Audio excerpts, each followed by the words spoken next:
Hey guys, আজি মই লৈ আহিছোঁ কাটা নিমকিৰ এটা একেবাৰে সহজ ৰেচিপি। এতিয়া ৰেচিপিটোলৈ আগবাঢ়ো বলক। তাৰ কাৰণে মই লৈছোঁ ময়দা 2 কাপ। তাৰ পিছত অলপমান নিমখ দি লৈছোঁ। এতিয়া চামুচখনেৰে 2 চামুচ ৰিফাইন অইল দি লৈছোঁ।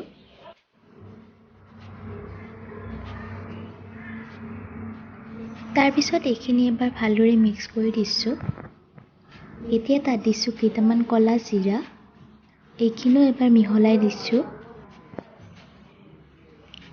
এতিয়া অলপকৈ পানী দি এইখিনি ভালদৰে মঠি ল'ব লাগিব। মোৰ ময়দাখিনি মঠি লোৱা হৈ গৈছে।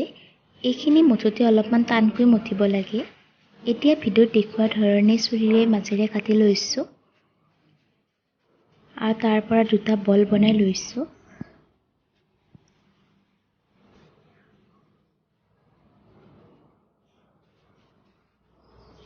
মোৰ বল 2টা বনাই হৈ গৈছে। এতিয়া তাৰে এটা বল লৈ বেলি লৈছোঁ।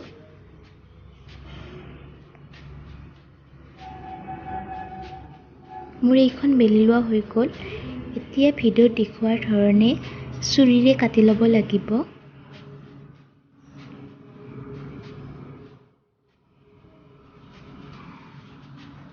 ময়ো একেধৰণে কৰি লৈছোঁ। তাৰ পাছত নিমকিৰ আকাৰ দি এটা এটাকৈ কাটি লৈছোঁ।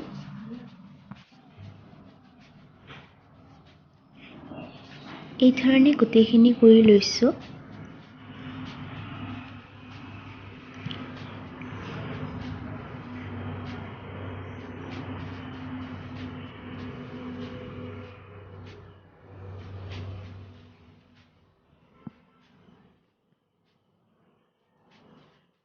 মোৰ নিমকিখিনি কাটি লোৱা হৈ গৈছে।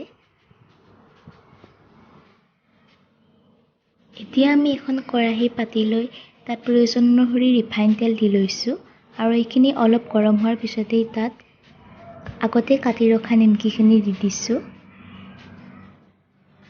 এইখিনি গোটা বান্ধি গ'লেও চিন্তা কৰিবলগীয়া একো নাই, কিয়নো তেলত দিয়াৰ লগে লগে এইখিনি এটা এটা হৈ যায়।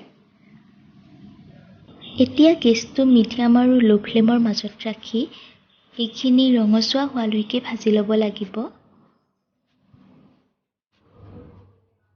মোৰ এইখিনি ভাজি লোৱা হৈ গ'ল। এতিয়া ৰিফাইনখিনি সৰকি যাবৰ বাবে এই ধৰণে ৰাখি দিছোঁ।